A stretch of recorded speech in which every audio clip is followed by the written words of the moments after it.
পান্তা ইলিশ খান না, সারা বছর গরিব যেটা পান্তা ভাত খায় সেটা একদিন খাই আপনি বাঙালি হয়ে যাচ্ছেন একেবারে।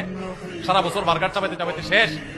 বার্গার খাওয়া দোষ কিছু না, আপনিও খান, কিন্তু সারা বছর যারা পান্তা খায় তাদের সাথে তামাশা করছেন বছরে একদিন পান্তা খায়।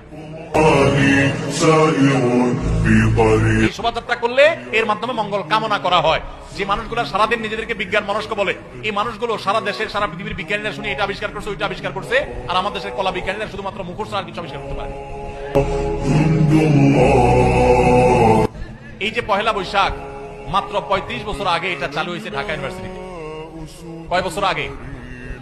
এই মাত্র 3 যুগ আগে চালু হওয়া জিনিসটা কিভাবে 1000 বছর ঐতিহ্য হলো? আরে ভাই, বাংলা সনের বয়সই তো 1000 বছর হয় নাই।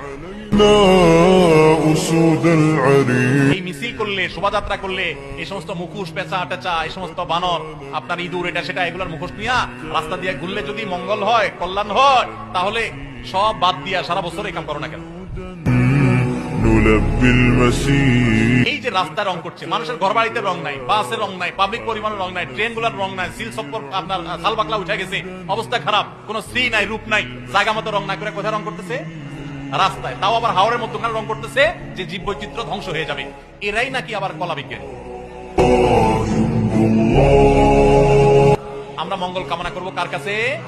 মঙ্গলের মালিকের কাছে। কোন